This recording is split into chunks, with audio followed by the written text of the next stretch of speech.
Hey, what is up, everyone? We are live. So, first things first, Bitcoin have briefly reached 30,000 USD last night, and the stock market was impacted by the Federal Reserve minutes. So, I want to take the opportunity to quickly update you on my thoughts and how different things might impact us as retail investors, right?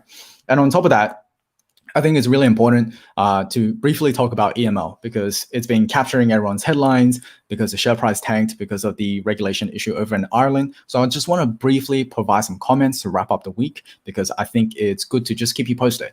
And as usual, this video is not financial advice or recommendation to do anything. It's just general information for entertainment purposes. If you have any questions, by the way, let me know in the live chat section or in the comment section below.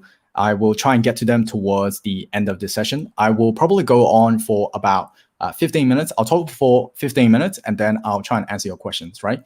And I'm sorry I was late today because there was a fire alarm and I had to deal with that first. Okay, so let me bring up the screen.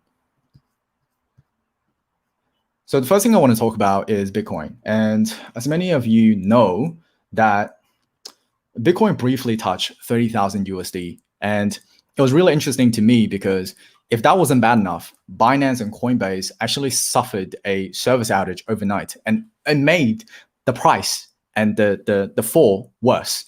And to me, what was really interesting is that this article actually does a pretty good job highlighting that if these top tier crypto exchanges cannot handle the volume, then maybe they're not quite ready for prime time.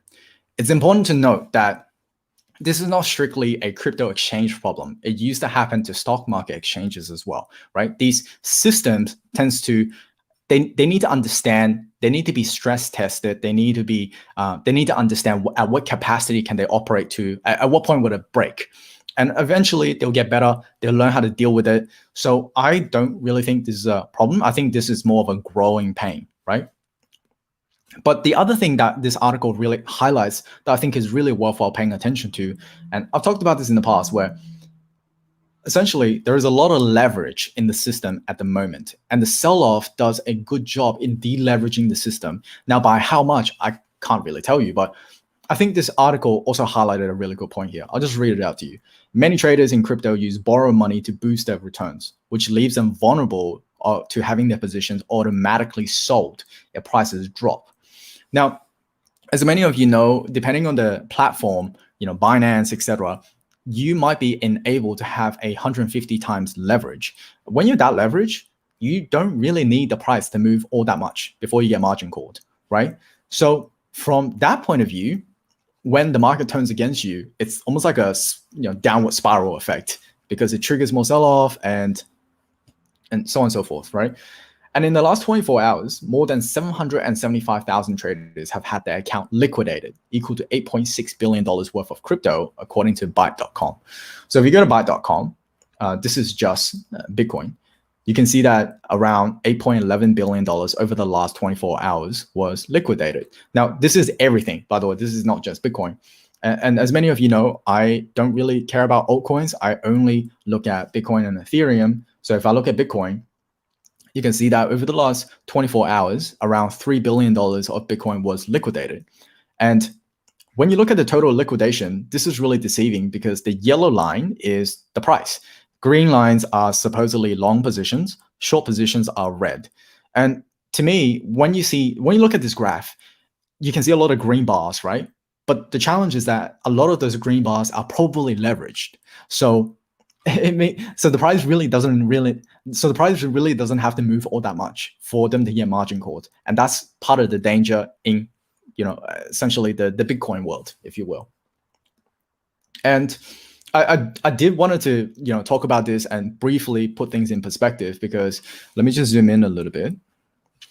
You can see that at the bottom of the pandemic, which is I think somewhere over here, the market cap for all of the cryptocurrency was worth approximately $200 billion at the time. And at the peak of this boom, it's worth $2.4 trillion. $2.4 trillion, okay? I think that there is not another asset class that can generate these kind of returns in such a short span of time. But if things go up so quickly, then there will be a bigger correction. It's just part of the market cycles, if you will. And when the market corrected, it has basically eliminated almost $1 trillion worth of market cap, right? So that's how crazy this cryptocurrency world is. That's why I'll talk a little bit more about my concerns and how I'm dealing with it as well. And yes, I am seeing comments why like people over leverage. Yes, I agree. I agree. And in my previous video, I actually talked about how far can Bitcoin fall. That's a great video to watch after this one. And I did mention that one of the bigger worries right now is that Bitcoin has fallen below the 200-day EMA, and this is the next support line, which is the previous height, and it fell below that.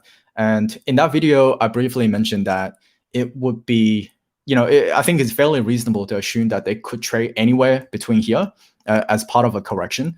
But I really didn't anticipate that it was going to go to 30,000. And when it reached 30,000, I was really hoping that it will go below 30,000, because honestly, we really needed a proper correction to shake out some of these overly confident, over leveraged investors, if you will. And so let me just bring up the 30-minute charts just so that we can see things a little bit clearly. And I'll remove the support lines and I'll zoom in a little bit so we can see it properly. Let me go auto. So you can see that that was the point where it really got close to 30,000. You can see a lot of the volume was selling. Let me get rid of these bars, otherwise it's too confusing. And once it reached that point, it just bounced. And then corrected again and it bounced. And the support line here, it's essentially telling us that the previous support line really just became resistance. And it's kind of trying to reach that point and then it bounced. But to be honest, it's still very, very early. It's been a day. Some people are saying that like, oh, correction, hodl, so on and so forth. But honestly, it's been a day. I really, really hope that we can continue to get a correction, a bigger correction if possible, because I really prefer that we get a proper correction, shake out some of the overly confident, over leveraged people, just so that we can have a stronger foundation to kind of run up higher. Now, let me just remove this because I need to talk to you face to face. In my previous video, a few of you have mentioned that there is a chance for Bitcoin to go to zero. It's a tulip mania, so on and so forth. To that, I want to say that firstly, I do have confirmation bias because I am personally have a tiny position of my portfolio dedicated to Bitcoin. But I think the thing to remember is that what we think are safe, like for example, the index funds, the dividend growth stocks, the gold and silver bars that we're hiding under our mattress, they all have a chance to go to zero. It's all a matter of managing probabilities, right? But for Bitcoin to go to zero, I think that institutions that have allocated capital into Bitcoin will have to completely sell out. Individuals have to sell out, and all of the investment banks who have recently set up crypto trading desks to generate alpha off the market has to be like, you know what, we don't want to make money here, we want to bounce. And not to mention all of the managed funds who wants to offer Bitcoin as part of their diversification strategy have to like completely destroy the narrative. So I think that there is always a chance for any asset class to go to zero. But I think that the chances of Bitcoin going to zero is becoming slimmer and slimmer.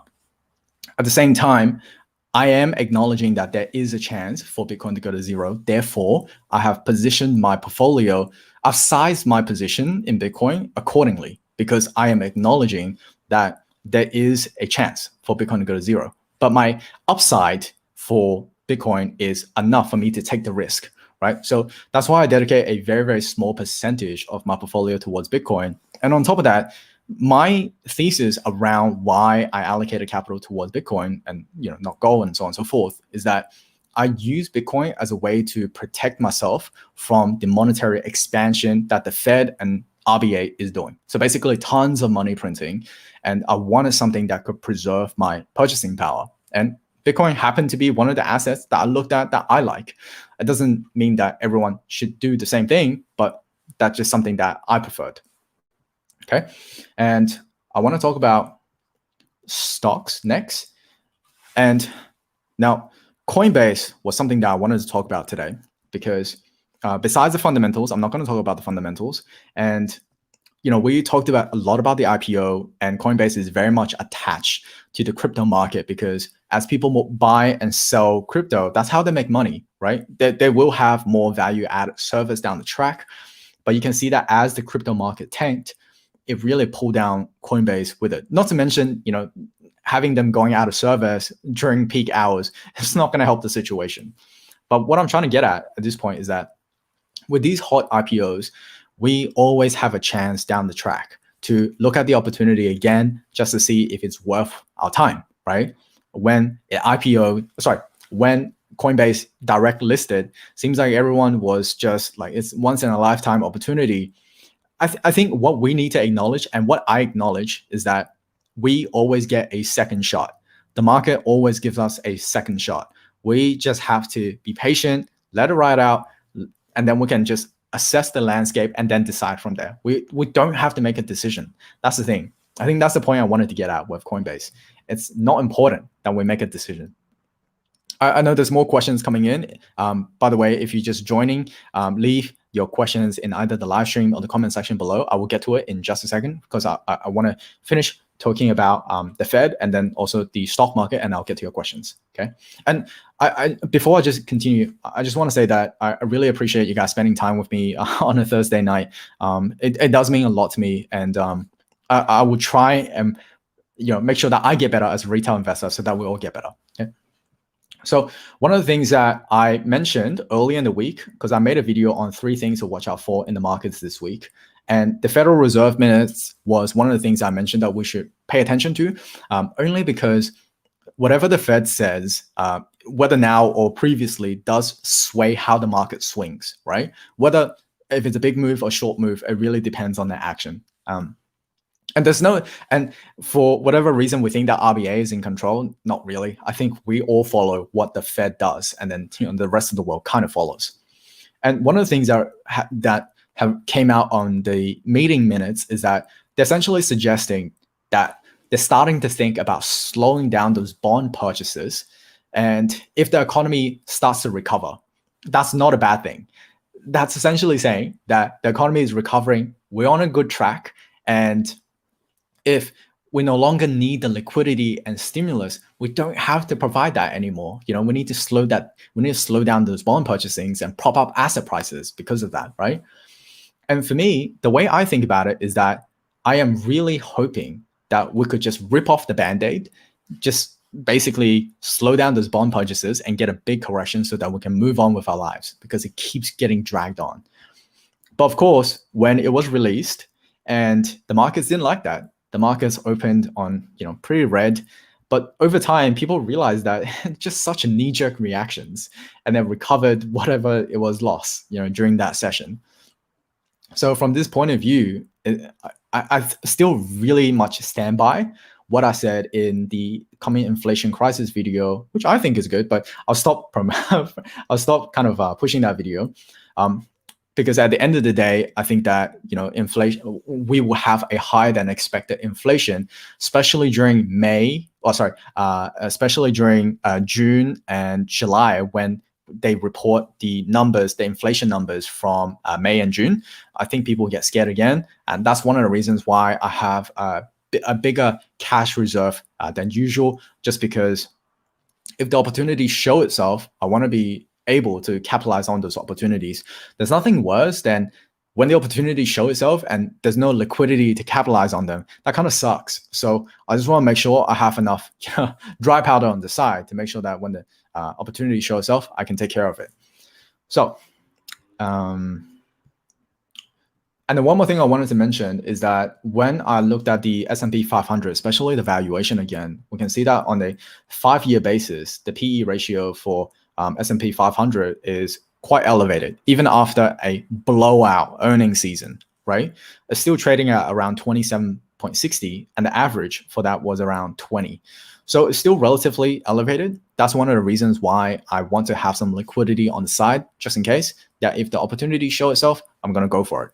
And so on that front, I want to talk about EML. Now, EML, I think many of you have already realized that there's been some regulation issues with over in Ireland that that I think it's a little bit overblown, but just hear me out for a second, okay? So over a span of a few days, EML lost about 43% of its value. And if you're a growth investor, you should really get accustomed to these kind of falls. Now, personally speaking, I'm not invested in EML, just for full transparency's sake. And obviously, this is not financial advice to buy, hold, or sell any securities, but just for entertainment purposes. But let me drag the timeline a little longer. Last time, EML during the pandemic went from $5 to about, like, how much was that? To about $1.58. So that drawdown was even bigger at 72%. So when it comes to allocating capital to EML, like, that's one of the things that you should be, as a growth investor, you should almost anticipate that kind of move, because you need to be able to stomach that kind of volatility. And I think building on that point, it's really important that as a growth investor, that we position our portfolio, we'll size our bets accordingly, just so that we can stomach some of these drawdowns, if you will, because this is pretty massive. Anyway, share price aside, let's look at the actual announcement, because I think it's a little bit, people with a negative news, people tend to react pretty negatively to it right now, because it seems like everyone's a little sensitive. Anyway, you can read this in your own time, but like, long story short, it's essentially saying that there are some concerns that the Europe part of their business might be potentially crossing the anti-money laundering, counterterrorism side of things, but it's not confirmed. It's still an ongoing conversation. And it's not like EML is doing anything wrong. They're just saying that, like, we're engaging the conversation with the Central Bank of Ireland, and then they will deal with it. Now, whether they deal with it or not, I personally like to just stay on the sidelines and watch and let them deal with it. And because, at the end of the day, as a retail investor, we're not in a rush to do anything. We can sit on the sidelines to watch as long as we possibly can, and then you can decide from there. And that's a good thing being a retail investor, that we get to choose from around the world, watch from the sidelines, and we can allocate capital whenever we want. We don't need to take action ever. At the same time, they still provide a guidance, so that's a very brave move for them to do, even during a very uncertain period. But they did say that given the timing and early stages of the conversation with Central Bank of Ireland, they are unable to estimate the direct and consequential costs. So from my perspective, this is still an unconfirmed cost. But at the same time, if it is confirmed, it's around 27% of their consolidated revenue. So that's a big chunk, right? So this will be a really good time to revisit the thesis around EML and see if it still makes sense, even with this, hit. But from my perspective, I'm not interested in EML enough to do this kind of research, but I just wanted to briefly provide comments, because if you read into the announcements, it's not confirmed, right? They're just saying that they're in a conversation with them at the moment to address this issue. So I think it's worthwhile kind of just bringing that out, because sometimes if you don't read the actual announcement, sometimes the news articles tend to carry you away with too hyped headlines, if you will. One last thing I'll talk about before I will answer your questions. By the way, if you do have any questions, make sure you leave it in the live chat or in the comment section below. And it will mean a lot to me. It will mean a lot to me if you could gently smash the like button as well. So one of the other things I also mentioned that we should pay attention to this week is that the labor force numbers was going to be out. They're going to publish that, and they did. But when I read this, it's quite deceiving, because if we could just go through the key statistics, right? It says unemployment rate decreased to 5.5%. That should be a tick. That's great. Okay. And then we read deeper. The participation rate decreased by 66%. Okay. So is unemployment did it actually went down, or is just the number of people participating went down? But at the same time, the number of people employed decreased to around 13,040,000 people. So if we look at this number here, in March, it was 13,071,000 people employed. And in April, it went down. So from my perspective, okay, unemployment went down. Okay, great. But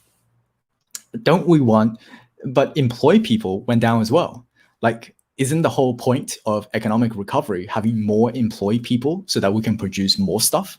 And then therefore we can raise wages and like raise everyone's spending habits. If employed people went down, that's why I got mixed feelings about these reports, especially when the headline is like unemployment rate decreased to 5.5%. Okay, what about the rest? So this is something that I personally like to read a little deeply, come to the source, and actually understand what's happening. And also, Qantas I recently just read this, that Qantas supposedly going to have another round of redundancies, and that's not going to help these numbers at all as well. So I will stop boring you with crap ton of numbers, and I will try and answer some of your questions. And also, if you just drop by, thank you so much. I really, really appreciate your time. Who's banking on BTC? I think everyone's banking on BTC dropping.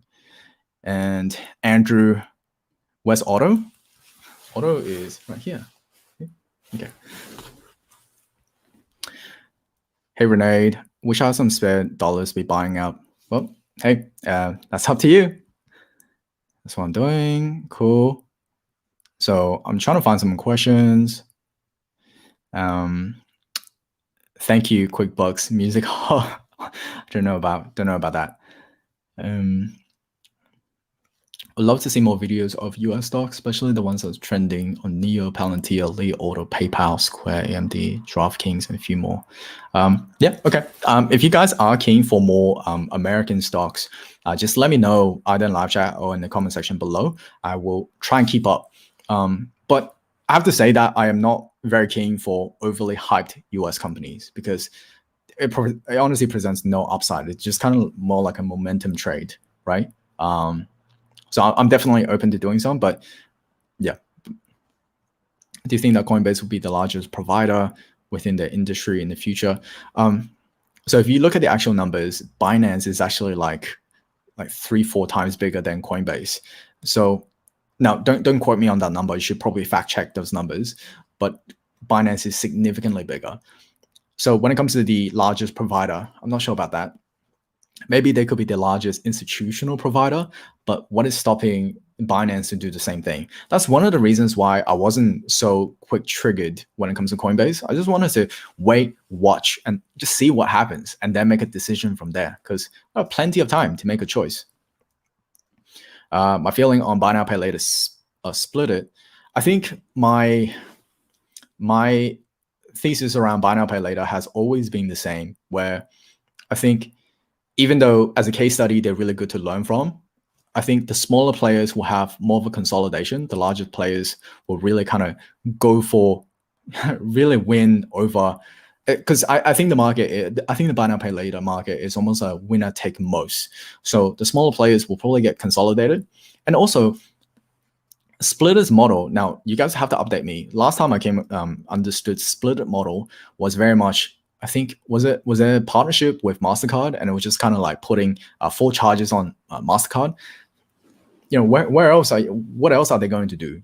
What is the true value proposition there, moving forward? To me, it's not differentiated enough to even think about digging into deeper. So yeah, so that's really how I feel about it. Because at least with Afterpay and also Zip, you can kind of see the vision where they're heading towards. Like, for example, Afterpay is really going after that ecosystem. They're using Westpac to build their, to kind of create savings accounts.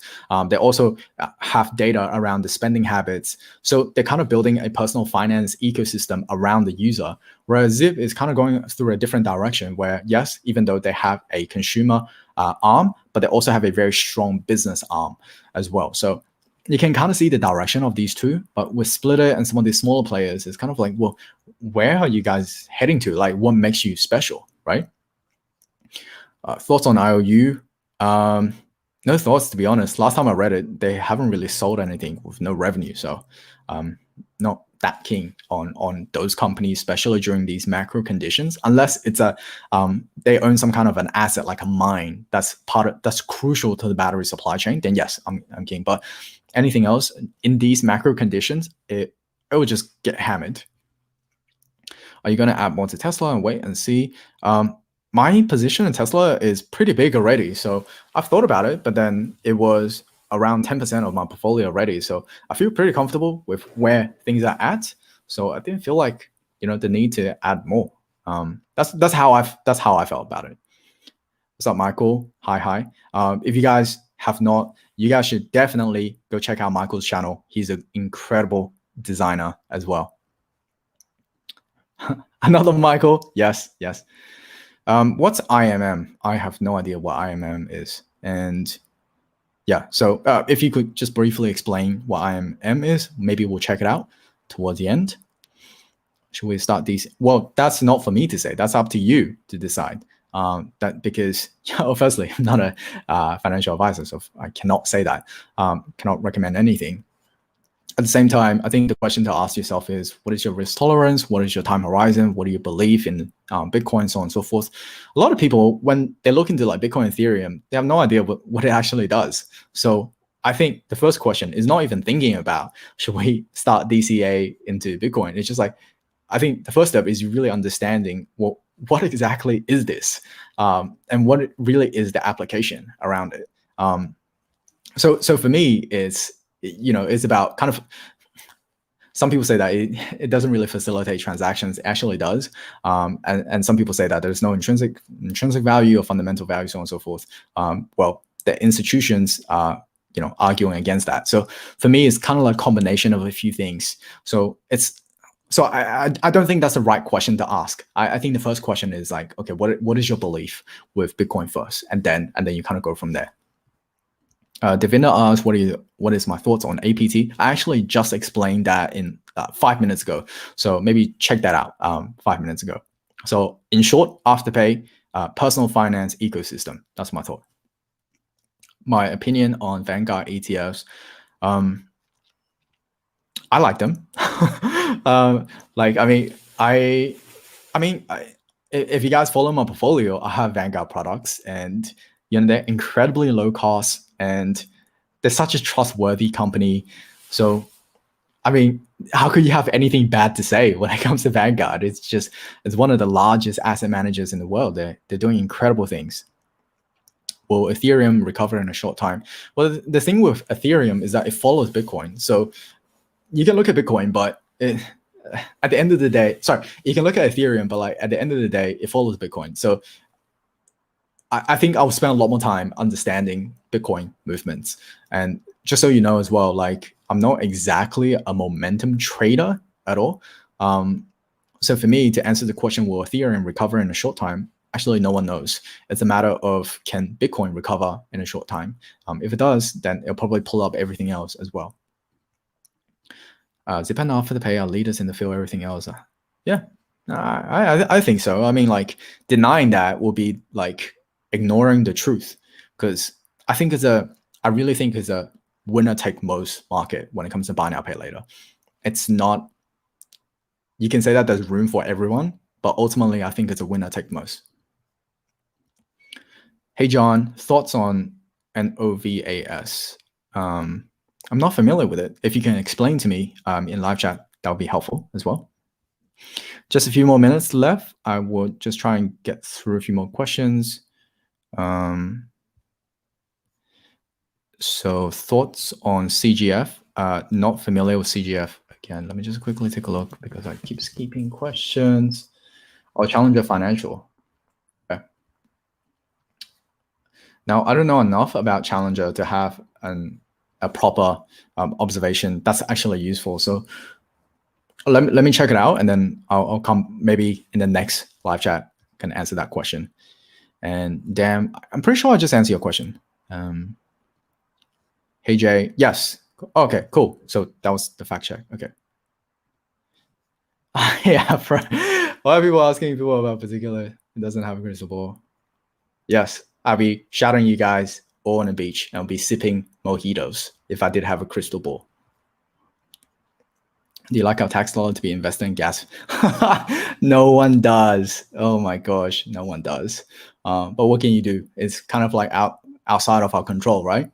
But what's more important is that we as retail investors have a chance to be part of a greater movement, and we can choose not to participate in gas-fired power plants. But in saying that, I do want to acknowledge that to move towards renewable energy, there's a transition period. You can't really skip past, natural. You can't really just completely skip natural gas and also coal to kind of get to renewable. There will be that transition period, and it's important we do it right.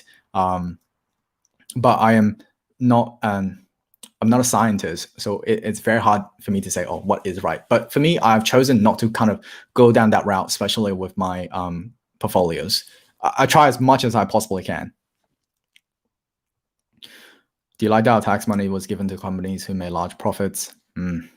Yeah, I mean, governments are inconsistent, they're inefficient, and the way that they allocate or do budgets, it's hard to get anything done, right? So for me, I think it's really important that as retail investors, as a group of young professionals growing up, I think it's really important that we don't rely on government for anything. We take control of our own future, make sure that we take care of ourselves, our health, our family. Government should be the absolute last resort. I have never, ever relied on government in the sense that, oh, they're gonna keep us alive and so on and so forth. I think I take responsibility for that. So yeah. India's going to put a ban on crypto trading. I thought they already did, didn't they? Thoughts on BTC supply? I reckon this.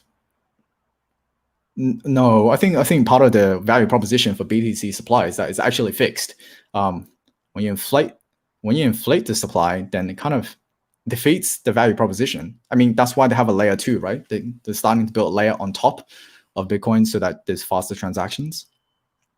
I'll answer a few more questions because I don't want to keep you guys around for that long. What do you think about Newix? Well, that's up to you to decide. It's at the end of the day, just if you ignore the share price and you look at the business, right? I think the first question is is this even a good business? That's the first question you have to ask. And then the second question is what is the team structure like? Is the management team trustworthy? Are they great executors? So on and so forth. And then what is the price you are paying for this investment?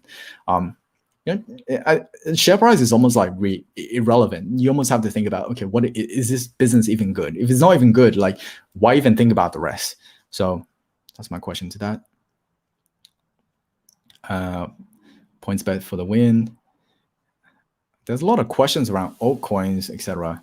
And then Nikolai, would you hedge your portfolio on REITs? What is your opinion on them? I think I have indirect exposure to REITs, but I don't have dedicated positions to REITs. I prefer to allocate my capital. When it comes to specific allocation, I much prefer to pick my own companies, stuff that I like, right? Okay, is there potentially, guys, watch out in the live chat. There are people potentially pushing things that they are not supposed to. So please be careful. You think that Michael Burry will be right again? Well, he has a great timing with his positioning, but he hasn't.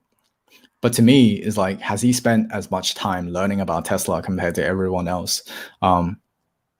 Yeah, it's hard to say. You never know, right? And the challenge when it comes to short position, well, we actually don't know how he structured his short positions.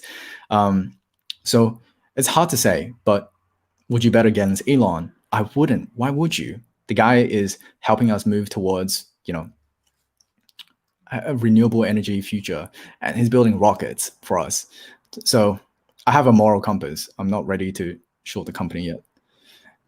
I don't think the crash is over, by the way. And thank you. I really appreciate your time. All right, guys, I am going to wrap up here. Leave your questions. What I'm going to do is I'm going to take some of the questions within live chat, and then I will try and answer them in the next video or next week's live stream, if I do a live stream.